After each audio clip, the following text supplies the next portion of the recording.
introduce you to Stacey. So Stacey Ottley is the co-founder and president of the Coalition for Unity, Respect, Equity, Equality for All, or CUREA. So she has been passionate about diversity and inclusion since 2015.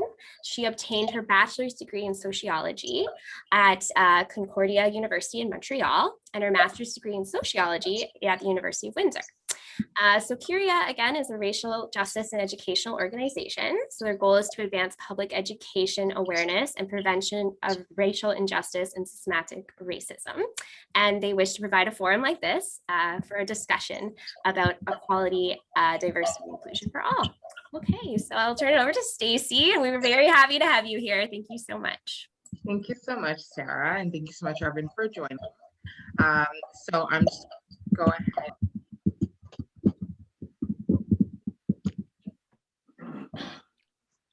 Sorry, Stacey, you're muted. Okay, sorry. Okay, so can everyone see my screen? Diversity and inclusion talk, is that it? Yes. Mm-hmm. Yes, you can see it. Mute part. I'm not on yet. Okay, everyone sees it? Perfect. Okay, so I'm just gonna go ahead, excuse me, and begin. So before we begin, of course, I do want to do a land acknowledgement. I do believe that it is important. So we acknowledge that we gather here today on Mohawk territory of the Haudenosaunee people. We also acknowledge that we have also gathered on the unceded traditional Algonquin territory of the Anishinaabe people. We respect both the land and I just put the earphones on. Yeah, but my speaker cut. Okay, we respect both the land and the people of this land, including all Indigenous peoples who have walked in this place long before us. May we always be grateful and live and learn on these lands. Oops. Ooh, what's going on here? Let's see. How do I get, oops, sorry about this. Let's see. Go like that. How do I get rid of this? X. All right, moving on. Okay, so this is essentially what we're going to cover today. Here, okay. So this is the overview and learning objectives of today. So terminology and definitions, impact of systemic racism and allyship. So the goal is to increase knowledge of important and commonly used terminology in anti-racism work. So these are really the basic terminologies that everyone should really have an understanding of. I'm trying to also improve understanding of the way systemic racism impacts us all. I also want to clarify what it means to be an ally. So we're going to start with some vocabulary. Can everyone hear me okay? I can hear you. Good. Perfect. Okay, so starting with diversity. So what is diversity? The range of visible qualities, experience, and identities that shape who we are, how we think, and how we engage with and are perceived by the world. This can be along the dimensions of race, ethnicity, gender, sexual orientation, socioeconomic status, age, physical or mental abilities, religious, spiritual beliefs, or political ideologies. They can also include differences such as personality style, capabilities, and thoughts perspectives. Inclusion. Inclusion, it is to recognize, welcome, and make space for diversity. An inclusive community capitalizes on the talents of all peoples, not just some. So equity. I do want to bring your attention to this picture to the left-hand side here. So, you know, the ultimate goal is liberation, but that is a whole process in and of itself. So I feel like we're at working towards equity. Does everyone have a fair understanding of what equity means? Does anyone want to comment on this picture actually? It's a very powerful picture, I think. Mm-hmm. For sure. What would be equity? What would be your definition of equity? So as it's written there, so fairness, making sure everyone has what they need to succeed, and removing barriers that disadvantage some groups. So equality. So of course, we want to achieve equality, but we need equity to get to equality. So we need to distribute resources in an equitable way so that we can all be equal in accessing those resources, if that makes sense. Ideally, there shouldn't be any barriers, but unfortunately, in the world that we live in, we do experience barriers. So we just have to make sure that, you know, the distribution of resources may not be equal, but it is equitable, and that equity equals equality. And I hope that makes sense to everyone. I know it's a little confusing, but that's essentially what it is. Intersectionality. Oh, there's messages in the chat. I just want to make sure. Okay. So I just want to make sure there's no questions there. So intersectionality, the interconnected nature of social categorizations such as race, class, and gender as they apply to a given individual or group, regarded as creating overlapping and interdependent systems of discrimination or disadvantage. For example, myself, I am someone who identifies as Black for my race, and I am also a woman. So those identities intersect with each other, right? So if I was a lesbian on top of that, then my sexual identity orientation would also intersect with all of that. And we all know that these are vulnerable groups of people who experience discrimination in our society. So everyone has intersecting identities. So these are just things that we just need to take into consideration when we're interacting with others. Systemic racism. So it occurs when institutions or systems create or maintain racial inequity, often as a result of hidden institutional biases in policies, practices, and procedures that privileges some groups and disadvantages others. In Ontario, systemic racism can be taken many forms, such as people who single out members of Indigenous, Black, or racialized groups for greater scrutiny or different treatment. I myself personally have experienced this in employments in my past. Opportunities shared through informal networks that exclude Indigenous, Black, and racialized individuals. So just being left out of opportunities or not knowing about them.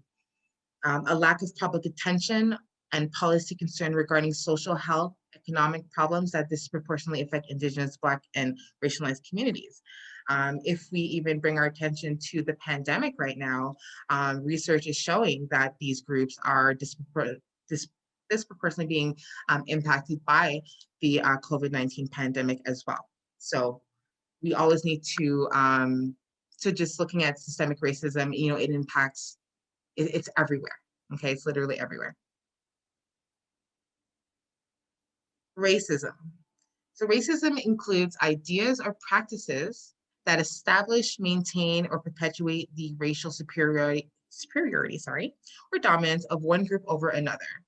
The Ontario Human Rights Commission notes that racism differs from prejudice in that it is tied to the social, political, economic, institutional power that is held by the dominant group. Okay, so racial prejudice and racism are not synonymous necessarily.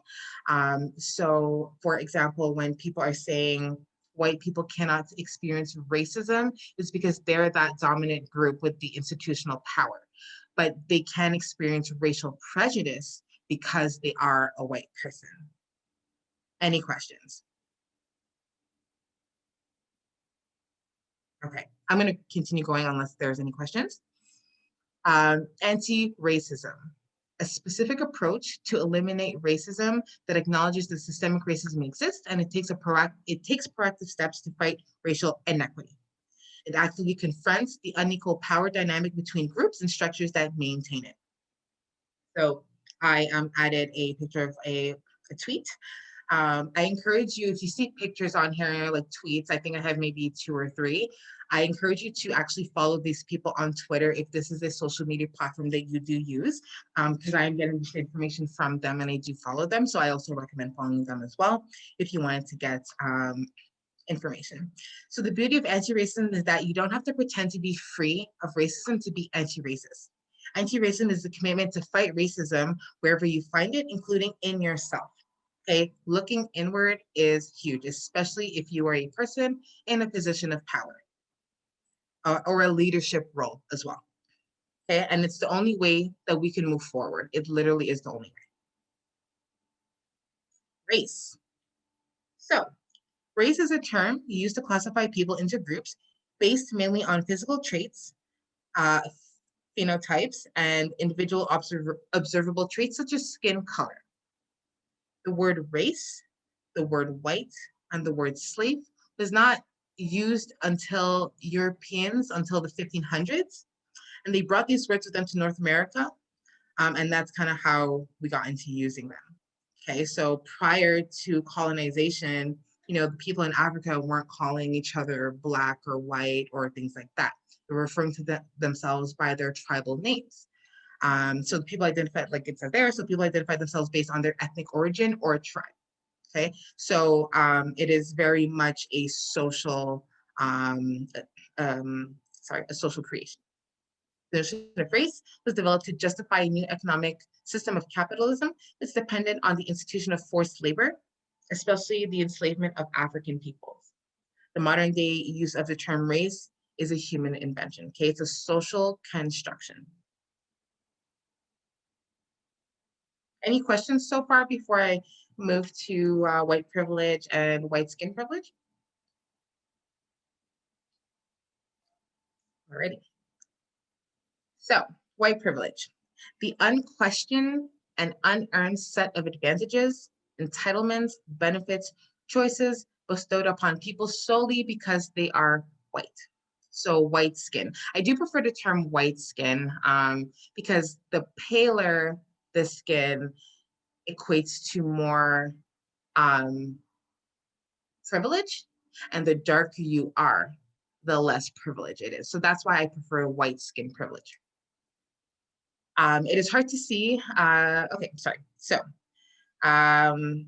it is hard to see for those of us who were born with access to power and resources. So if you're used to, living a certain type of way, and everyone looks like you, and all the commercials are geared towards you, and all the history books talks about your ancestors in a positive way, it's hard to see how, when people are calling that out as unfair, it's hard sometimes to understand why other people think that.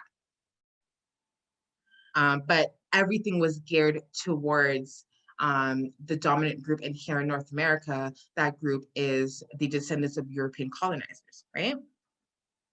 So white privilege, it is an institutional rather than personal set of benefits granted because those of us who by race resemble the people who dominate the powerful positions in our institutions, so which is white skin. So everyone experiences racism and it affects everyone's society. So you can be the perpetrator, the victim, or a witness of it. This is why it's all of our problems and not just one particular group. So let's say the groups that are seeking equity, it is not necessarily their problem to fix. It's the dominant group and the descendants who have created this system that benefits them.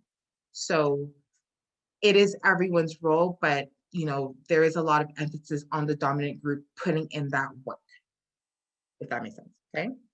So we need to ask ourselves, why is the standard and the goal whiteness? Why is the preference that? Oh, is there something? Oh, sorry, I thought I heard somebody. Okay, so we just need to question ourselves, why is the standard whiteness? Okay, that's what we need to be asking ourselves. So if you look to the right, the tweet here, so Drawn to Intellect, she is probably one of my favorite persons to follow on Twitter. So as people may have said, white supremacy is not the shark, it's the water. It's everywhere. It's literally everywhere. It's not in a, it's so hard to see because it's everywhere. And going and touching on, it's everywhere and how it's hard to see. So covert versus overt white supremacy. So these are not limited examples, like there's so many others, but things that we can see clearly, right, as white supremacy. So lynchings, hate crimes, swastikas, racial slurs, things like that, right? We clearly see those things as very racist. There's no question about it. No one would ever debate you on it. It's very clear. But now when we're looking at covert rights supremacy, so things that are debated sometimes in society, or someone saying something that's racially offensive, and then the person that's saying, well, no, it's not because X, Y, and Z, but it is, right? Just because you don't think it is, if someone is telling you that it is, it's because it is, okay? So these are the things that are harder to see, harder to understand. So just take that into consideration. So I'll give you a few moments just to look that over, because I know there's a lot written there. So I'll give you a few moments to look at that. Does anyone have any questions yet? Any concerns, anything at all?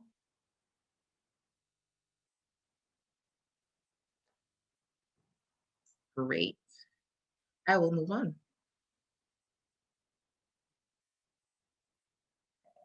Let me see. Okay, great. I can move that. So so if everyone can see this, let's put that there. Okay. So the impact of systemic racism. So this is the second learning objective. So we're already halfway through. I hope we're doing good for time. So how systemic racism impacts us. So poverty. So racialized families live in, so these statistics, by the way, were taken from federal statistics as well as Ontario statistics. So they're pretty similar in terms of the outcome of the data. So racialized families live in poverty at greater rates than non-racialized families. So when we say systemic racism, you could be a poor white person, but you're not poor because you're white, kind of thing, if that makes sense. Okay. Actually, Stacey, I think we have a question just in the comments. Carolyn was just wondering what books would help us with some systematic racism in Canada. So, I mean, Desmond Cole just came out with a book, The Skin You're In. So that's definitely one for sure. There's another one with Ibrahim. So there's quite a few. I can maybe send out a list afterwards if I get everyone's email. I don't know if we have access to everyone's email. If you could just drop it in. For sure, we can do that. Yeah, so I can send out a list. I will take note of that. I can just make a couple of suggestions because I have looked at this myself, because some of the sources that deal with US racism, yes, they're helpful, but they don't actually discuss Canada's racism is different, it's not better. So Policing Black Lives by Robin DiAngelo is very good, the Desmond Cole book. There's also, because our situation with Indigenous peoples in Canada is slightly different than the US system. So there's a book called 10 Things You Didn't Know About the Indian Act. I forget the author's name, but he's written a second book. I have both of them. I haven't read both of them yet, but that author, he's an Indigenous author, but he also does diversity and inclusion training across Canada. So those sources are very good. And then some of the overall general ones are better, but those ones that I just mentioned are specific to Canada. Great. Thank you, Michelle. Great. Thank you. All right. And yes, I was also wanted to say, so yeah, you should definitely read from various sources. So there's like Black authors, there's definitely Indigenous authors, there's probably like Muslim authors. So definitely diversify your reading list. I'll try to gather a few things for people who attended today. Okay, so poverty, I mentioned that. So employment, racialized persons are more likely to be unemployed, employed in precarious work, or have difficulty being hired, especially if they don't look like what the dominant group thinks they should look like. So for example, hair discrimination for Black women was a huge thing.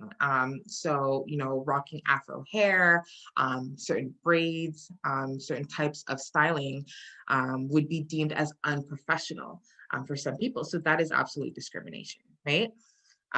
So there's different, so that definitely is something to take into consideration. If you're an employer, you're looking to hire someone, just checking those biases. Sorry, Stacey, we have another question as well. So Suzanne was wondering if we want to follow some of the principles of Native American spirituality in our own personal way, is this considered cultural appropriation? So I would definitely recommend that you actually ask someone who is Indigenous about this, because what I don't want to do is speak for something that I'm not practicing, or I don't, you know what I mean? So I would recommend that you actually speak to somebody who is of Indigenous descent, and see, you know, if you can get that answer for them. Respectfully, okay? I just don't want to speak on behalf of someone else. I don't believe in that. So moving on to education. So content and imagery in school curriculums tend to reflect the majority perspective and may not recognize the contribution of racialized communities adequately, which has an impact on both the racialized and white students' perception about each other.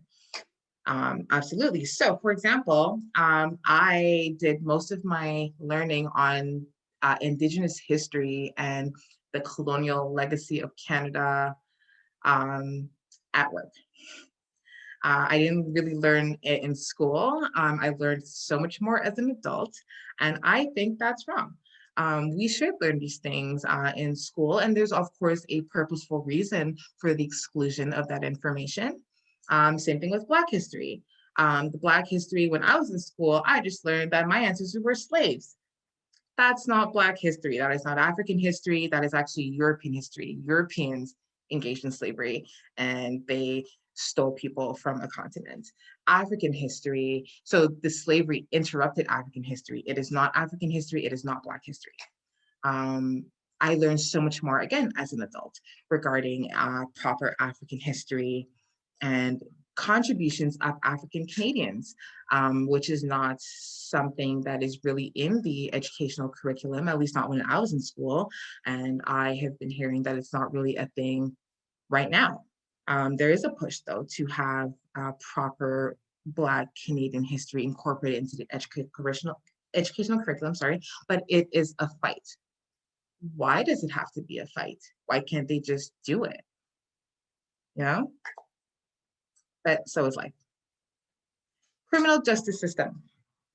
Black and Indigenous Canadians are likely to be stopped more frequently than white individuals and are more likely to be refused bail or be incarcerated. So these are statistics. I'm not making this up. This is what it is. So again, you know, the systemic racism is everywhere. It's all around us. It impacts all aspects of our life. Health. Joyce Echaquan in Quebec, who ended up passing away in a Quebec hospital. And there was a video of nurses mocking her as she was dying. Okay, that's not okay. That's not how people treat everyone else, right? So healthcare, those who experience racism exhibit poor health outcomes. Miss Slady died, right? So they experience poor health outcomes, physical health outcomes, hypertension, low birth weight, heart disease, diabetes, and health-related behaviors, cigarette smoking, alcohol abuse, substance abuse. So again, these are statistics from nationally, provincially. We don't have any local statistics. I don't have any information for Cornwall and what those the race-based data would look like. I don't know if anyone here would know where I could find that information because it's not available. And I don't really think the city is actually collecting at this point. But this would be something that we should advocate for. In my opinion, I think that we need it. How else are we supposed to know what we're supposed to do if we don't have the data, right? So I would encourage anyone who knows anyone to advocate for it, mention it. You know, this is definitely something that CUREA is trying to do as well. But it is not just our fight, it is everyone's fight. It is the community's fight. It affects us all, so we should all be demanding these things. So we were pretty much at 2/3 in our presentation. I just wanted to know if anyone had any questions, any comments or concerns before we get into allyship.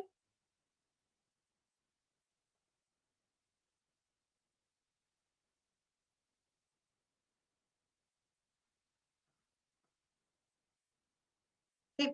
Oh, yep, I think there's a question here. Okay, so comment, Stacey, this is so important to hear. The more exposure I have to these terms, the more I understand them. Hopefully I will become more aware of the white dominant world around me. Awareness will lead to understanding, sympathy, advocacy, allyship, and action. Oh, well, thank you so much, Patty. Appreciate your comment there. Okay. I had a question. Yeah, sure. I think that the one of the tweets you were referencing, she mentions to like use anti-racism within yourself. How would you suggest that we do that? So checking your biases, really being aware of your biases. There's actually a tool, I feel like I've said this in another talk. So I think the Harvard has a tool to check if you have any biases, and you can't know what your biases are unless you know, one, what it means to be biased, how you can be biased. So, you know, when you're interacting with someone, you know, being more aware, it's a lot of self-awareness. It's really hard to explain, but you have to be self-aware of your own stuff. So for me, you know, I try to be respectful. You know, I think before I speak. You know, it's self-awareness. It's really hard to explain. For sure. I read someplace that the first thought you have is like society's thought, and then but what you say is like your responsibility kind of thing. So maybe just like self-reflect before you say something is what I'm hearing. For sure. Okay. Yeah, self-reflect for sure. Self-awareness, self-reflect. Have you contacted Eastern Ontario and have them start collecting data? I have not. That is a good idea for sure. I will see if that's something that they will do. Thank you, Carolyn. Let me take a note of that. Okay. Any other comments or anything at all before we? I really like your questions. I really like the interactions. So, if anyone has any.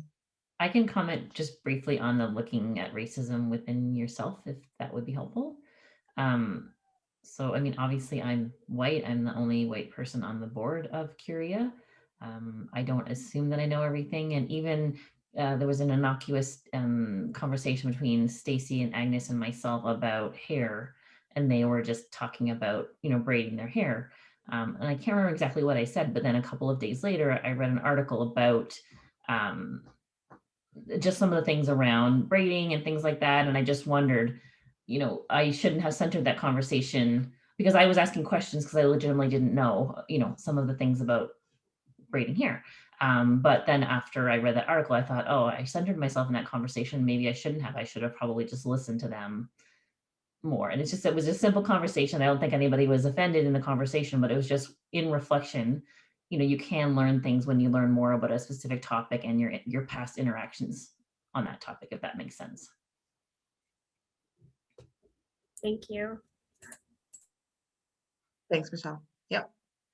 All right, let's get into the third and final part. Oh, wait, yes. I feel like I skipped. No, I feel like I skipped. Sorry. Nope, I guess not. Okay. Okay. Oh, I think there's another comment in the chat. How open? Okay, so I was wondering how open the school board is to sitting down and having a conversation about going into schools. Because I know, remember when Cornwall Interfaith Partnership had our event that you were part of? Mm-hmm. Then Anthony Bailey, he goes into the schools up there in Ottawa and talks Mm-hmm. to the students. So and the students have really enjoyed finding out more about this blank subject that seems like nobody wants to put in the curriculum. for sure. Yeah, so I don't know.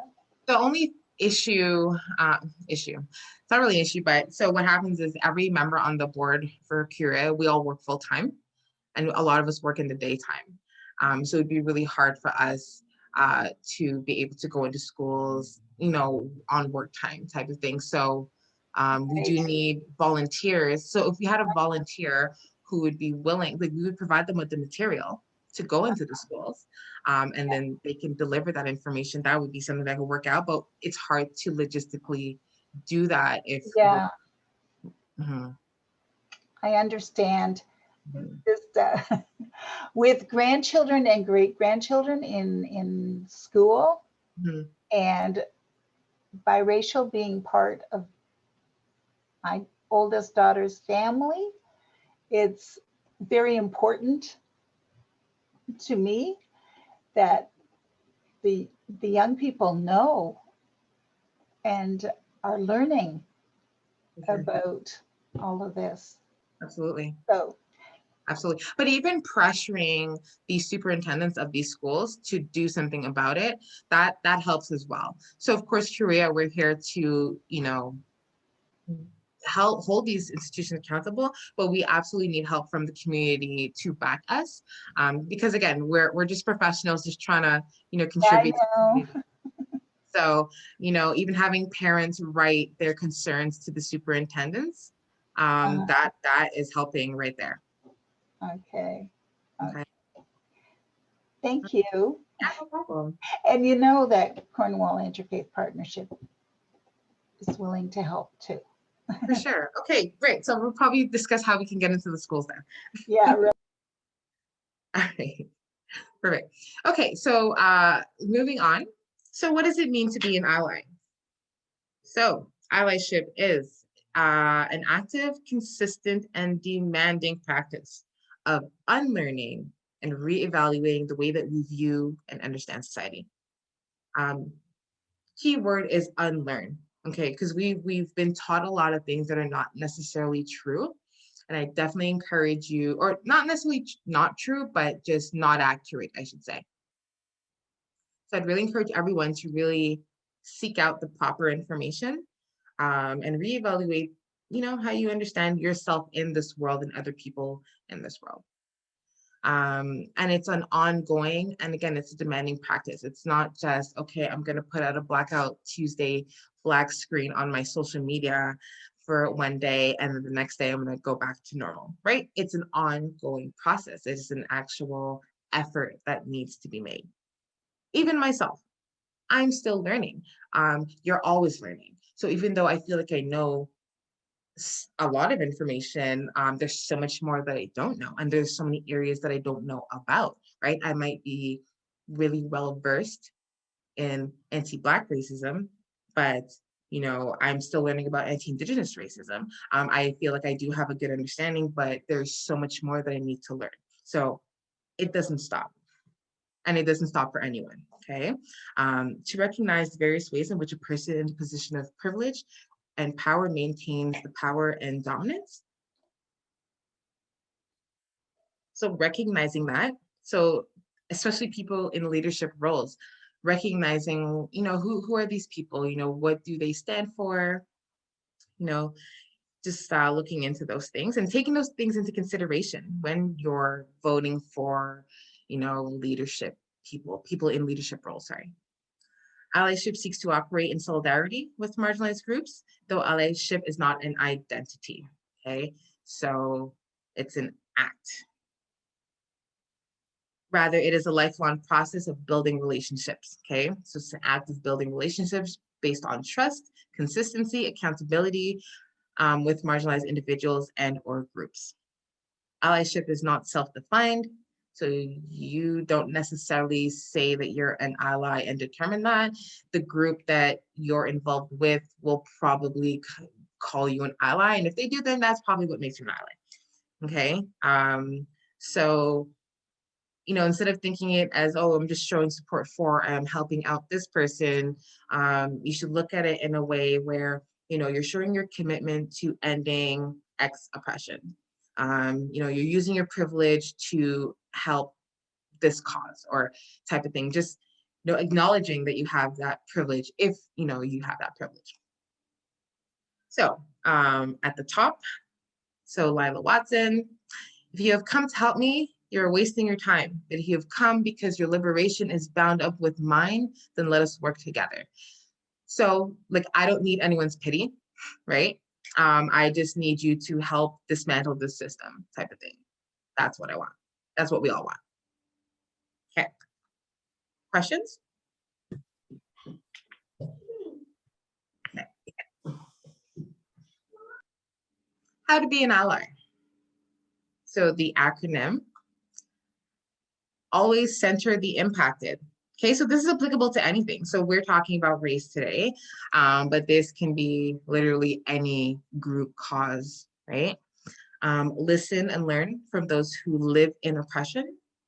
Leverage your privilege. You have to recognize your privilege to be able to leverage your privilege. So I hope people are really doing the, inward thinking and recognizing how certain identities are privileged over others, because we have intersecting identities, right? Okay, and yield the floor. Let people speak, give people the floor, help people get to the floor. Don't center yourself. It's not about you, okay? It's about the issue.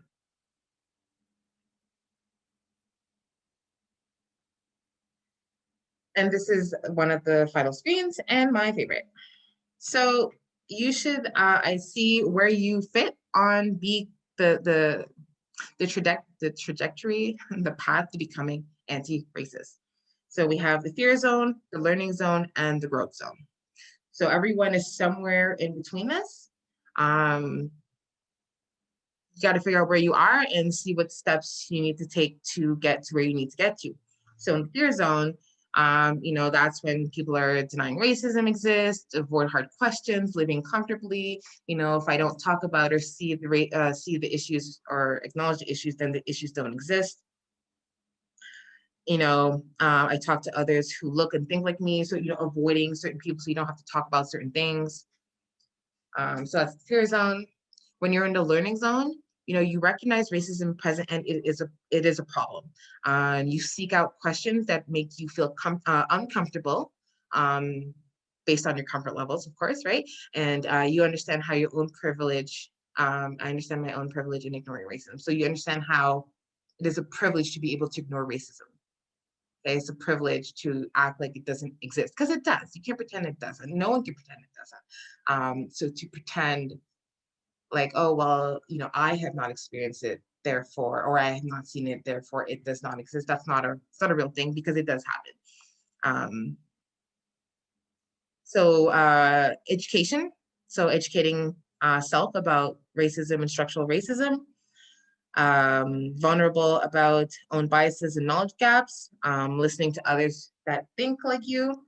In the growth zone, I do want to also emphasize that it is great to ask questions, and I created this, well, I'm here to answer your questions, but outside of that, I just want everyone to be mindful of the burden that it puts on other people in general when you rely on them to educate you. So it is good to ask questions, but the burden shouldn't only be on the person of the marginalized group that you're trying to learn about to educate you on everything, being the proactive and doing that research for you. So we all have access to internet. I do a lot of the research myself as well on the internet. I seek out sources like any other type of research that I would do on any other topic. So again, it is good to ask questions, and I do encourage that, and that's why I'm here today. However, outside of that, just be mindful of the burden that you might place on others with certain things. So growth zone, this is where we're all achieving to be, in the growth zone. So, here you identify how you unknowingly benefit from racism. And again, it's not your fault. It's just the system that was created to benefit people that look a certain way. It is not your fault, but it is your responsibility to recognize that and to help fight that. That's what you're responsible for. So promote, advocate for policies and leaders that are anti-racist. So, politicians, all of that, right? Being comfortable being uncomfortable. That is a huge thing. These conversations are uncomfortable. They never get comfortable. They will never get comfortable. So being comfortable with the uncomfortable is where you're trying to get to, if that makes sense. So speaking out when you see racism, that's a huge thing. So you'd be surprised how much impact that has, just calling out racism. Even I could just think back in my own experience as well, like in my workplace, and a colleague would, call out something, and it's a really good feeling to know that your colleagues has your back, or whatever the case may be, your friends or whatever. I'm just using my workplace as an example, but your friends or whoever. You educate your peers on racism and harms to your own profession. So again, when we say look inward, that means also the space around you. So if that is your workplace, because you have access to that space, so doing that work there as well. Don't let mistakes happen deter from being a better person. We all make mistakes. You might say something that's inappropriate. It happens, okay? But can't give up just because someone said, hey, that what you said is inappropriate, right? I've said inappropriate things about different things, right? So I learned from that, and I make sure I don't do it again, right? So we're all learning, we're all growing. It happens, okay? But just don't let that deter you. Just keep moving forward. And you don't have to dwell on the mistake, just apologize, take ownership, and make sure you don't do it again. Yield positions of power to those otherwise marginalized. Surround yourself with people who think and look different than you, because that's how you get different perspectives. That's definitely how I was able to gain or widen my way of thinking on various things and various other topics, because I do have a lot of different types of friends and people that I know. So I encourage you all to do that as well. Any questions so far at all?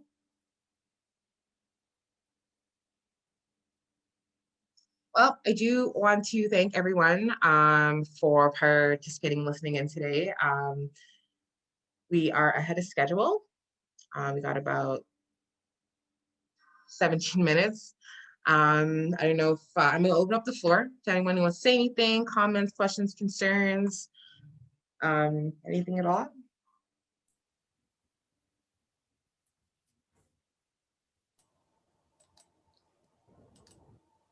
I'd like to ask the question. Sure. And firstly, thank you so much. That took it was extremely well prepared, and it was very, very helpful.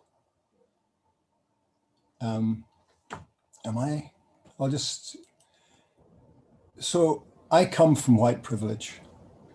I grew up in colonial India, and I had racism from my birth. But I became uncomfortable with that at 17. And for much of the rest of my life, I've sort of been engaged to some extent by, for example, I raised my children in Africa, in Francophone Africa. And one thing I would say about my children is that they're not racist. In fact, they love the other races, if we can just use that term. So I just want to contribute that perhaps not all white people are racist.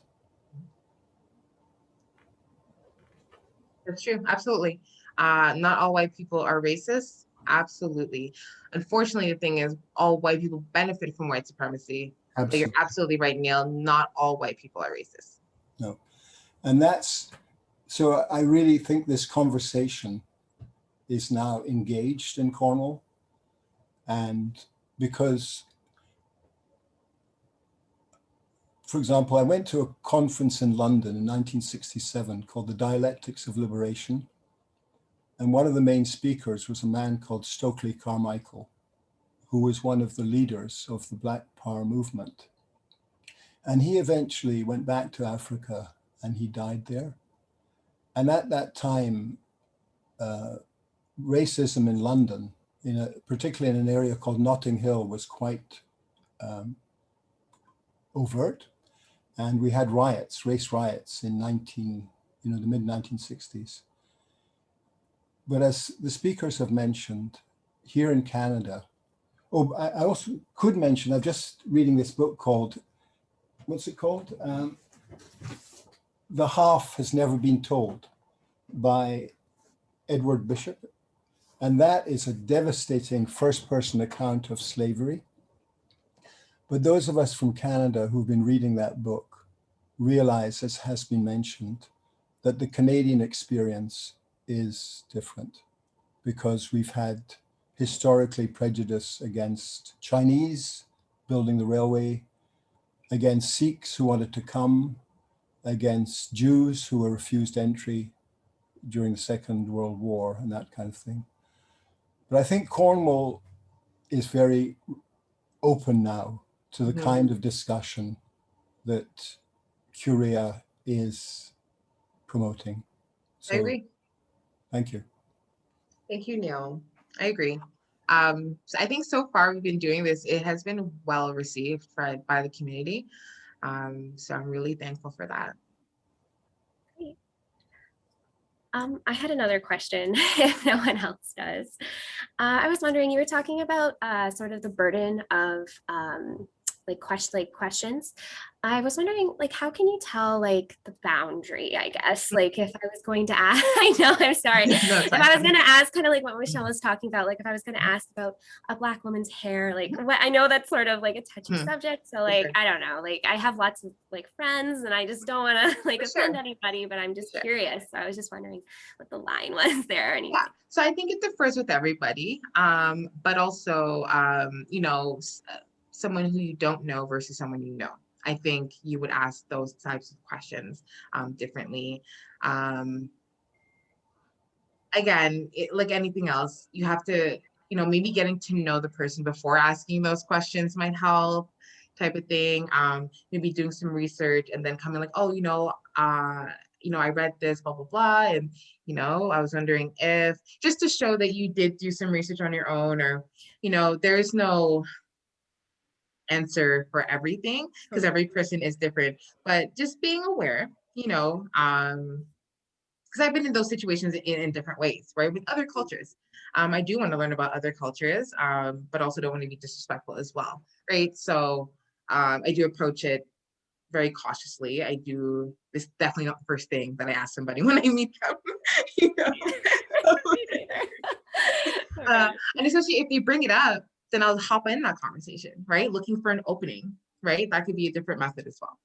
That's a good one. Okay, thank you. And asking permission as well sometimes. Sorry? You know, Yeah. even with any issue, I often say, is it okay to talk about this right now? Or do you have the space to talk about this right now? And that's respectful of the person because, you know, it may be that they're just, you know, they're just not in that space and they don't have the energy for it that day. Yeah, for sure. Yes. Thank you. Anything else? Any other comments, questions? Okay. Well, if there's nothing else, so what I'll do is, I guess I'll get everyone's email, and then I can send some information about, you know, some recommendations on Canadian books to read, recommendations, and get that off to everyone here. That sounds great. So we have all your emails, so we'll definitely give that to Stacey and she can send that out. Thank you so much, Stacey. It was so great having you. And thank you everyone who attended. And thank you also, Michelle. Sorry, Michelle is also a part of CUREA, by the way. Yes, yes. I should tell you.